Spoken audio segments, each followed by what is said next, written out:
Pakinggan natin yung statement ni Inday Sara, care of Alvin and Theorism. Theorism, ay, utangin na. Ba't magkagalit na kayo? Di ba mag-love team kayo? Ano nangyari sa inyo, ha? Sige, play natin to. Na lang, ganito nilarawan ni Vice President Sara Duterte ang sinampang impeachment complaint laban kay Pangulong Bongbong Marcos. Live mula sa TV5 Davao Studio, nangunguna sa balita si News 5 Mindanao correspondent Bril Montalvo. Bril, bakit ito nasabi ng Vice Presidente?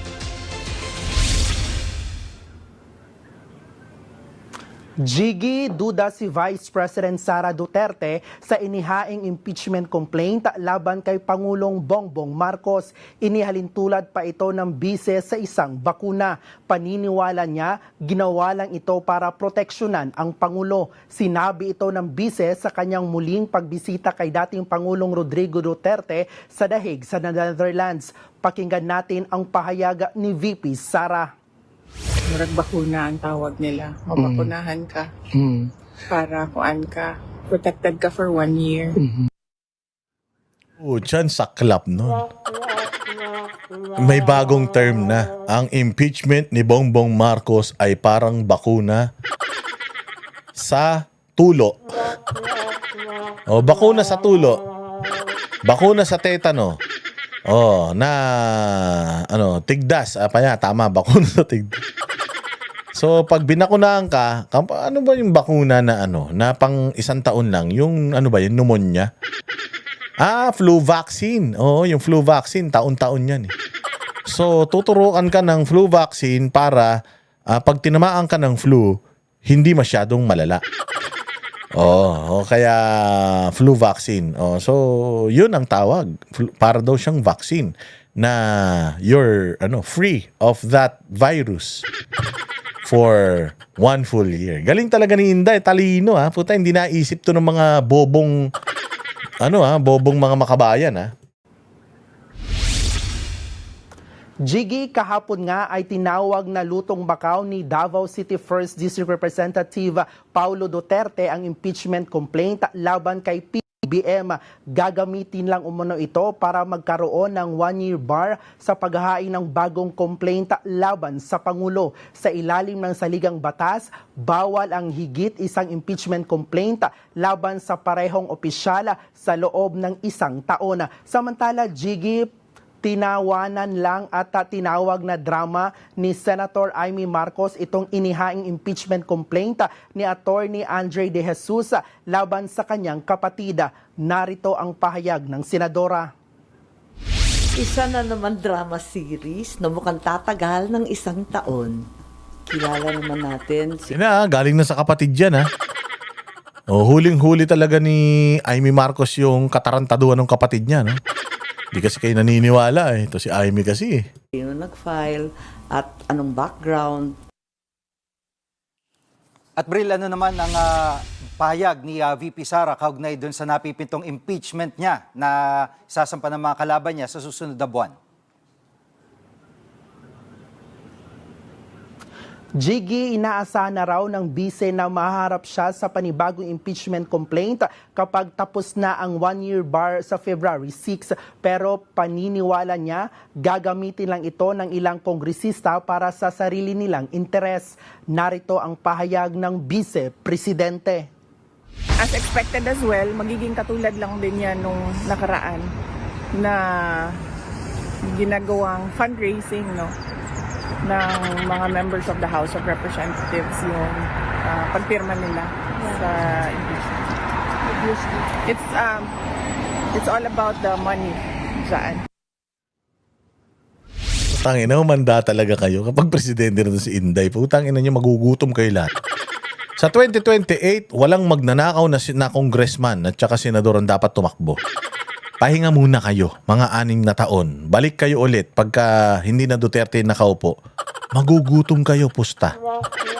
Magugutom kayo. Kaya sa 2028, magnakaw na kayo ngayon. 25, 20, 26, 27. Sa 2028, wag na kayong tumakbo ha. Putang ina nyo. Magugutom kayo, promise. Puta, patay kayo kay Inday Sara, maniwala kayo. Kaya hindi nyo mapapabagsak yan. Dahil kahit lahat na ng ginawa ninyo, mantakin mo yung buong 4 na taon ng gobyerno, nakadedicate, ang laki ng perang tinapon nila sa mga vlogger para sirain si Inday, pero buhay pa rin. Di ba? Oh, so pag nanalo yan sa 2028, putangin na nyo, humanda kayo talaga. Lahat ng mga magnanakaw, mag-day off muna kayo. Balik na lang kayo kapag magnanakaw na ulit yung nasa gobyerno. Pag naupo si Sandro Marcos o kaya si Romualdez, ayan, balik kayo ulit para buhay na naman ang mga hasang nyo. Yan muna ang latest. Ayan. O, ano pa yung mga balita tungkol diyan? I-play natin naman yung sinabi ni Inday Sara. Yung sinabi ni Claire Castro. Naku, galit na naman si Claire Castro. Inaway na naman yung mga Duterte. Oo, nang-akusa na naman ang putragis. Nang fake news na naman. Sige, Claire, banat. Sa kanyang na-scripted o palabas lang ang pagsasampa ng impeachment complaint laban kay Pangulong Bongbong Marcos. Live mula sa TV5 Media Center, nangunguna sa balita si News 5 Palace Correspondent Maricela Lili. Maricela, ano reaksyon ng palasyo sa mga nagdududa sa impeachment complaint na ito? Si Maricel Halili mukhang jigsaw puzzle, oh. Puzzle yarn. Inantong mga to, parang mga luka-luka na eh.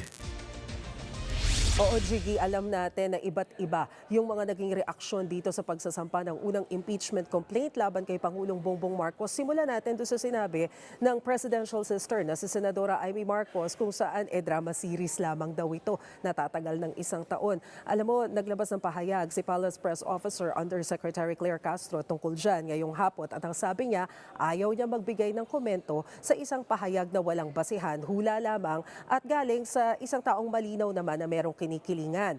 Matatandaan natin na kahapon nagbigay din ng pahayag itong si Congressman Pulong Duterte kung saan sinabi niya na mukhang scripted distraction lamang itong impeachment case na ito laban sa Pangulo.